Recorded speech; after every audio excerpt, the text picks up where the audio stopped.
Pasti kalau anak muda pengen berfoto itu yang bagus, menarik untuk prewedding, gitu kan. Itu kan sangat banyak sekali di Bali juga tempat prewedding. Terus mungkin di sini gitu kan. Ada di Koryagung nih, ada juga prewed. Nah, apakah diperbolehkan?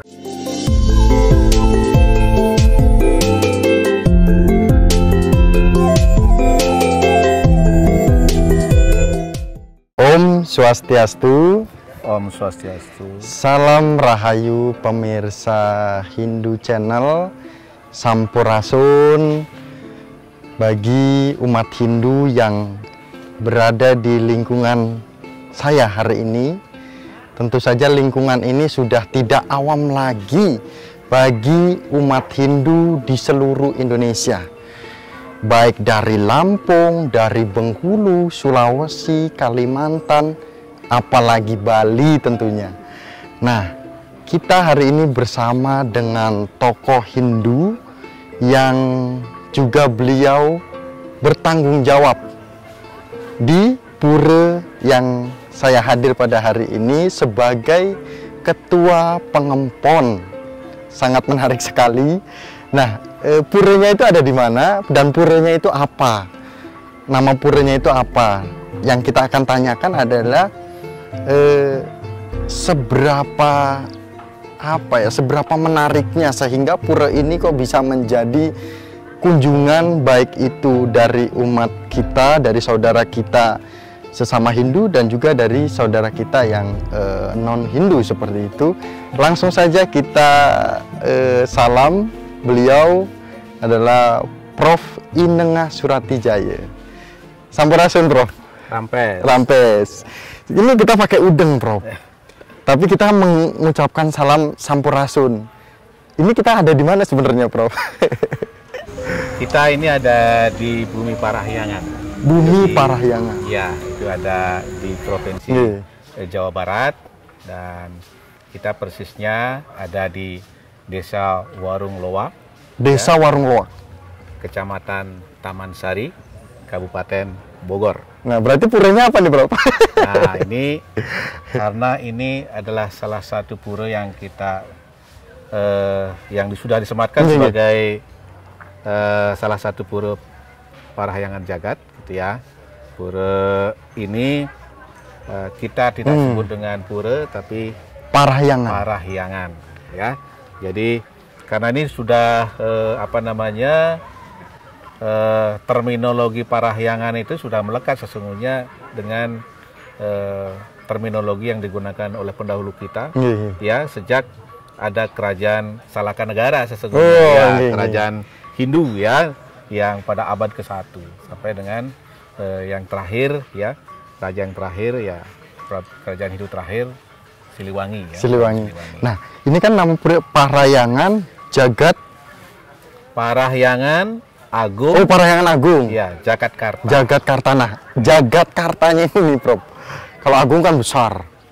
Jagatkartanya ini apa sih, Prof? Ya, kalau sesungguhnya Jagatkarta ini yang digunakan adalah Sangyang Jagatkarta. Itu sesungguhnya aslinya.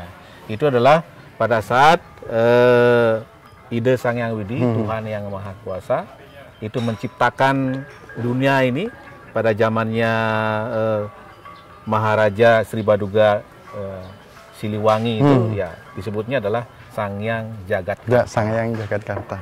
Nah, hari ini Hindu Channel itu banyak sekali pertanyaan dari umat Hindu yang ada di Indonesia, Prof. Jadi apa ya, pusatnya Tirta Yatra juga itu dari tahun 98 ya, Prof. Niki berdiri nggih.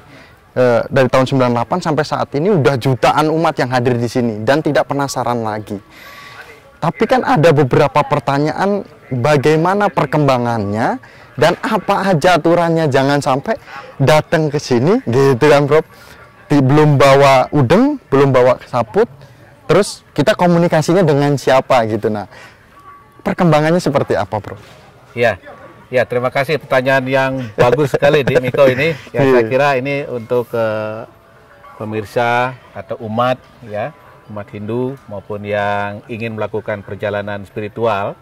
Ya, ini saya kira Parahyangan Agung Jakarta ini adalah salah satu tempat suci yang akan menjadi pusat aktivitas semua umat Hindu itu. Nah, karena di sini ada berbagai macam aktivitas, termasuk aktivitas spiritual terutama yang kita melakukan pelayanan di setiap hari. Jadi kalau intinya, kalau ke Tangkil ya, ke Parahyangan Agung ini harus berpakaian normatifnya itu rapi. Rapi ya. Artinya kalau kita tangkil ya, sebagaimana supaya tidak ada kesan ya, kesan yang secara profan itu menimbulkan yang membangkitkan tamas dan raja. Oleh karena itu berpakaian harus rapi. Tapi kalau kita berpakaian dinas, paling tidak kita harus menggunakan selendang ya. Tapi kalau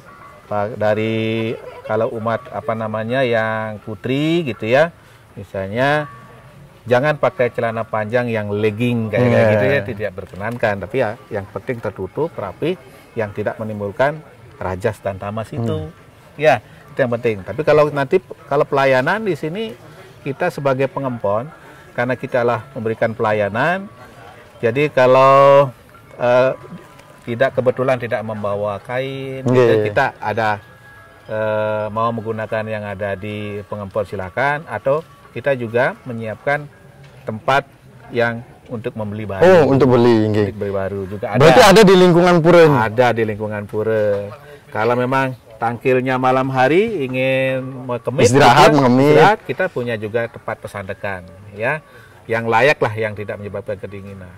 Untuk mandi juga ada. Nah, ini kan Prof, apa namanya ya? Kalau umat Hindu di Bali itu sangat paham sekali lokasi ini, Prof. Letak-letaknya udah paham. Kalau umat Hindu yang dari daerah lain kan kita tidak bisa kita pungkiri bahwa beliau tokoh-tokoh Hindu atau umat-umat Hindu juga pasti akan ya sesuai dengan yang ada di daerahnya. Kan dia ada pura yang kecil, ada yang pura yang besar gitu kan.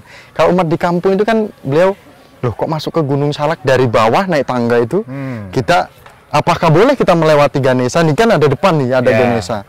Terus kemudian ini bahasa orang-orang ininya ya, Prof. Jadi biar masyarakat juga kan, wah iya kenapa saya kemarin kok langsung ke Utama Mandala gitu kan, Prof. Nah kan ada juga ya menurut Prof yang benar-benar mengetahui lokasi ini dan juga sebagai tokoh Hindu seperti itu, Prof. Ya, kalau rute peta. Nah, ya, peta gitu kan. Kalau anak-anak muda yang sudah gaul, yang tahu smartphone ada di situ ada petanya. Tapi kalau secara umum biasanya kalau tangkil dari Kaniste naik ke Madya. Nah, di Madya Mandala itu pertama kita tangkil harus ngaturang bakti ke Sri Ganesha. Nah, beliau sebagai kekuatan ide Sang Hyang Widi yang akan sesungguhnya kita harus permisi ya, memberikan hormat kepada, respect kepada beliau lah menghilangkan segala halangan begitu ya. Sebagai seterusnya setelah dari Ganesha, kita kalau baru di sini ada Pelinggih Ratu Dalam Pet biasanya. Nah, itu silahkan tangkil di situ, barulah melanjutkan ke Utamaning, ke Utama Mandala ya. Nah, di Utama Mandala itu barulah ada, di situ ada Pelinggih Padmasana Agung ya, dan juga Pelinggih Candi gitu ya. Pelinggih Candi. Ya. Nah, untuk pemangkunya, Prof, apakah biasanya juga umat, kan kadang ada umat yang sendiri, ada juga yang rame. Nah, apakah boleh langsung bisa sembayang gitu kan? Yaudah langsung sembayang, padahal di situ ada pemangku. Atau sebenarnya seperti apa sih kalau misalnya pola persembahyangan yang memang ada jam-jamnya yang sembahyang bersama, atau ya sudah kalau umat yang ingin hadir yaudah langsung sembahyang saja, tidak nunggu pemangku. Takutnya kan kayak tiang nih, sakmiku sembahyang di Pura Tangerang itu ada pemangku, kita takut mau sembahyang duluan gitu kan, Prof. Yaudah kita nunggu ternyata pemangkunya kita ada misalnya 1 jam lah, silahkan dek sembahyang langsung. Nah, kalau di ini Pura Bogor ini seperti apa, Prof? Ya, jadi kalau di sini setiap hari itu ada seorang pinandita. Ya, jadi 1 kali 24 jam ada pinandita. Kalau Sabtu Minggu ada 2 orang pinandita.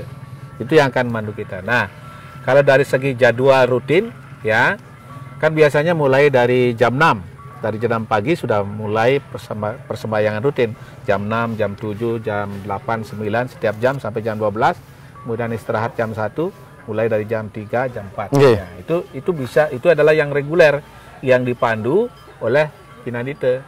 Tapi kalau ada juga yang memang di antara itu tidak ada persembayangan bersama, itu bisa juga ngeraga-raga sendiri-sendiri. Ngeraga-raga. Ya, jadi ngeraga-raga, jadi bisa dilakukan sendiri. Ada juga memang yang tangkil tidak hanya sembahyang saja, tapi melakukan meditasi. Ya, diperkenalkan juga. Biasanya ada yang meditasinya jam 12 malam. Nah, tinggal izin aja. Tinggal izin. Ke nah, izinnya dengan siapa nih, Prof? Ke Pengempon, memberitahu ke Pengempon, kemudian nanti supaya ada pengawalan dari Satpam. Ya, kan supaya tidak terjadi hal-hal yang tidak diinginkan lah ya. Nah, ini Prof, kalau seandainya, mohon maaf nih potong langsung Prof, karena kan pemirsa Indo Channel juga kan durasinya pengen langsung poin-poinnya seperti itu Prof. Nah, kalau seandainya umat Hindu yang ada di Indonesia ingin bertirta-yatra di pura ini, itu cara menghubunginya seperti apa? Pasti kan ada nih, atau Prof langsung bilang, ya udah nomor saya aja catat 08 gitu misalnya, atau ada nomor admin tersendiri atau humasnya sendiri seperti itu. Ya, baik. Kalau sesungguhnya di Pengempon ini ketuanya saya sendiri, ya, saya sendiri memang tidak sehari-hari di sini, ya palingnya Sabtu, Minggu begitu ya, atau hari-hari penting biasanya saya ke sini. Tapi yang sehari-hari di sini ada namanya Pak Ketut Arte dan Jero Mangku Ade Sutem. Nah, tinggal komunikasikan, mudah sekarang koordinasinya. Berarti nanti kami boleh minta nomornya? Iya, boleh nanti di catat sama saja nomor saya gitu ya. Silakan di share. Nanti saya biasanya mengkoordinasikan dengan yang bertugas di lapangan. Sehingga kalau mau tirta-yatra, kebutuhan tirta-yatra itu apa? Gitu ya, apakah hanya tangkil terus kemudian mau pamit, atau juga ada yang perlu penginapan, atau yang perlu kursi untuk melakukan dharma wacana, ya, atau juga misalnya membutuhkan pejati, canang sari, apa saja yang menjadi kebutuhan sembahyang, tinggal komunikasikan dengan kita. Jadi kita menyiapkan pelayanan seperti itu. Nah, Prof pasti kan punya cucu. Berapa dulu cucunya ini, Prof? Udah dua. Baru dua. Nah, berarti ini anak-anak Prof udah ini semua ya, udah berkeluarga. Ada yang berkeluarga, ada yang masih belum juga. Pasti kalau anak muda pengen berfoto itu yang bagus, menarik untuk prewedding, gitu kan. Itu kan sangat banyak sekali di Bali juga tempat prewedding, terus mungkin di sini gitu kan. Ada di Koryagung nih, ada juga prewed. Nah, apakah diperbolehkan? Nah, kemudian seandainya diperbolehkan itu bagaimana? Terus dan di mana? Terus kalau misalnya tidak diperbolehkan, kenapa gitu kan? Pasti kan yang udah jauh-jauh lah, saya mau ke Gunung Salak supaya bisa prewed. Di sana bawa tim nih, gitu. Nah, apakah ada aturan? Nah, terus kenapa sih Prof seandainya tidak boleh? Ya, baik. Untuk diketahui oleh pemirsa semua juga semeton Hindu ya, anak muda ya. Anak muda terutama ini kan biasanya ingin prawedding. Kalau di sini ada tiga mandala ya, 3 zona kan, mandala Kaniste, Madya sama Utama. Nah, yang sangat sakral itu ya sudah mulai Madya Mandala itu kan sampai dengan Utama Mandala itu sakral. Nah, karena prawedding itu adalah dalam konsep ada kamanya, ya ada tanda kutip nafsu yang harus promosi, self promotion lah, ya kan. Oh, saya begini loh. Nah, itu tidak diperkenankan. Jadi karena ada unsur-unsur kama ya di situ, maka tidak diperkenankan. Tapi kalau hanya foto biasa habis persembahyangan ya, untuk di Madya Mandala dan Utama Mandala diperkenalkan. Tapi kalau sengaja di konsep dipersiapkan dengan matang ya, karena seperti seperti advertising ya, karena mengiklankan diri gitu kan, itu tidak diperkenalkan karena konsepnya berbeda ya. Nah, rohnya berbeda ya, spiritnya berbeda, maka tidak diperkenankan. Tapi kalau ingin identitas parehangan juga ingin ditampilkan ya, sebagai rasa bakti bahwa ingin mendapatkan restu, itu bisa menggunakan di Kaniste Mandala. Ya, atau di Wantilan juga boleh. Nah, itu tidak hanya prewedding aja. Memang saya tadi Miko menyampaikan prewedding saja. Apakah ada juga kegiatan lain yang memang kalau berkaitan dengan kama itu tidak diperbolehkan Apakah ada contohnya juga nih? Udah pernah kejadian kok sampai ada aturan seperti itu gitu, Prof? Iya, misalnya kan ada juga kita kadang-kadang menyiapkan ini ya tempat tertentu untuk meditasi, untuk yoga, terutama yoga kan. Yoga kan itu lintas agama itu kan. Ya tidak hanya semeton Hindu aja, walaupun berasal dari Hindu, tapi kan banyak juga menggunakan yang lain. Nah kan posisi yoga kan kadang-kadang ada posisi kaki di atas ya, atau misalnya pada saat Surya Namaskar itu kan posisinya beda-beda lagi kan.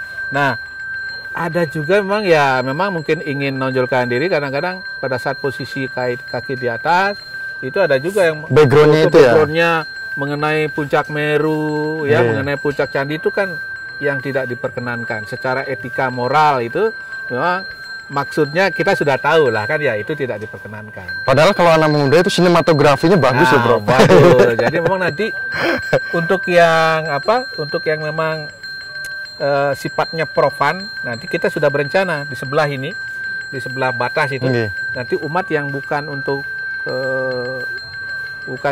tujuan spiritual boleh, tapi nanti kita masih membangun konsepnya, ya, supaya benar-benar ini bisa juga menjadi pusat ini aktivitas, ya, yang membangkitkan segala macam ekonomi sosial di sekitar. Nah, ekonomi nih. Jadi ini mungkin tidak hanya berhenti kita komunikasi atau syuting dengan rekaman dengan Prof. Mungkin ada banyak pertanyaan juga dari umat Hindu yang ingin juga mendapat konfirmasi. Nanti kan pasti ada yang komen nih, Prof. Prof, kalau misalnya seperti itu apakah bisa diterapkan di pura lain, misalnya seperti itu, Prof. Tapi yang kita mau tanyakan bukan itu. Itu kan kita nanti seandainya ada yang nanya, Prof. Nah, ini kami Hindu Channel hadir, kita dari bawah itu ngelihat banyak penjual-penjual di lingkungan pura ini itu sangat ramai sekali, Prof. Nah, berarti keberadaan pura Parahyangan Agung Jagatkarta ini sangat berpengaruh di lingkungan, tidak hanya umat Hindu. Nah, dampaknya seperti apa, Prof? Mungkin bisa dijelaskan secara gamblangnya gitu, gamblang. Ya udah bagus misalnya gitu, atau gimana, Prof? Ya, baik. Kalau yang namanya tempat suci, ya, itu kan pasti akan menjadi sumber kebahagiaan, pusat kebahagiaan ya. Nah, kebahagiaan itu pasti berasal dari welfare, kesejahteraan, ya, ekonomi. Oleh karena itu, mari kita bangun ya pura ini sebagai pusat kebahagiaan bagi seluruh umat manusia. Oleh karena itu, ya, kalau ada kegiatan ekonomi, jadi kita prioritaskan adalah masyarakat lokal. Jadi semua karyawan kita yang mulai dari satpam, pengamanan, ini ada berapa, Prof? Ada 7 orang pengamanan. Nah, sekarang tinggal 6 orang. Kemarin ada kena musibah sakit, 1 meninggal. Kemudian karyawan yang lain ada totalnya ada 17. Ada 17 lumayan. Karyawan yang kita harus perhatikan dalam manajemen pura ini. Nah, selain itu juga ada warung-warung, itu semuanya walaupun tanahnya adalah tanah pura, sebagian milik umat Hindu, ya, tapi kita persilakan masyarakat lokal yang menempatinya, ya. Kalaupun kita punya juga tempat untuk menjual makanan khas tanda kutip budaya, berkait dengan budaya, kita juga ada di lingkungan di dalam pura, di dalam yang tadi tiga mandala tadi, Kanista, Madya, di Kanista yang kita punya, ya, gitu. Jadi kita mementingkan adalah bagaimana masyarakat di sekitar kita ini menerima justru ke pura ini menjadi pusat kebahagiaan, salah satu juga pusat mata pencarian, gitu ya. Karena kalau kita lihat multiplier, ya, pengaruh ganda dari pura ini justru menurut saya tinggi, ya. Tidak hanya karyawan saja kan, orang yang pedagang juga, kemudian sangat positif sekali ya, Bro. Sangat positif. Jadi bahkan Ampura kita pionir di sini, ya. Karena melihat di sini yang membebaskan tanah ini kan dulu pura. Sampai dulu mah hanya 3 meter, sekarang kan sudah 6 meter. Itu pura semua. Ya. Setelah sejarah besar itu barulah sekarang di atas kita tuh ada tempat meditasi Buddha, ada gereja. Mereka begitu. Karena kita mampu di awal menciptakan keamanan dan kedamaian. Tidak pernah ada konflik. Harmonis bener. Harmonis. Ya. Adem. Ya. Nah, ini tadi sebenarnya udah ngomong terakhir, tetapi tadi di pertengahan juga ada ini silahkan siapapun yang hadir silahkan. Berarti ada ini bisa dikatakan tempat pariwisata atau seperti apa, Prof? Apakah umat Hindu saja gitu kan? Takutnya nanti yang sudah melihat video kita atau video tentang profil dari pura ini juga ingin hadir ke sini gitu, Prof. Ya. Kalau Pemda Bogor sejak berdirinya Parahyangan Agung ini ya, yang Ngenteglingihnya tahun 2005 itu, ya yang kita bangun mulai tahun 98, ya tahun 95-98. Ya, ini sudah ditetapkan sekarang sebagai area untuk wisata spiritual. Oleh karena itu kita juga memposisikan diri bahwa karena di sini juga ada penyungsung ya, pelinggih, petilasan dari Yang Prabu Siliwangi. Nah ini kita buka untuk semua umat, ya. Jadi tidak hanya Hindu saja, tapi ada juga yang masih yakin, gitu, yang walaupun berKTP yang bukan Hindu, yang tampil ke sini, bermeditasi atau melakukan acara, ya. Atau juga kalau untuk di bagian Kaniste kan ada wantilan, itu kita buka juga untuk desa-desa. Siapapun yang mau menggunakan ya untuk kepentingan kemasyarakatan itu terbuka. Ya. Mau dipersiapkan semua, Prof. Luar biasa sudah. Kami dari Hindu Channel, tadi kita ngelihat Prof sibuk rapat, terus sibuk ada kesana kesini, tapi menyempatkan untuk memberikan informasi kepada umat Hindu yang ada di Indonesia, juga sebagai tokoh Hindu, ketua pengempon. Kami juga butuh dukungan, Prof, dari media kami ini agar bisa dibagikan ke umat Hindu yang ada di grup-grup, Prof, seperti itu. Mungkin kan banyak sekali nih, gitu kan. Apalagi sebagai guru besar IPB seperti itu kan, banyak sekali yang pasti belum tahu tentang keberadaan pura Parahyangan Agung Jagatkarta. Nah, kegiatan hari ini juga ada kegiatan ngayah, kemudian ada juga persembahyangan seperti itu. Kami sudah melakukan persembahyangan, takutnya juga beliau ada kesibukan, jadi hanya sekian diskusi kami bersama dengan Ketua Pengempon Parahyangan Agung Jagatkarta. Kami tutup dengan Paramasanti. Om Santi Santi Santi Om.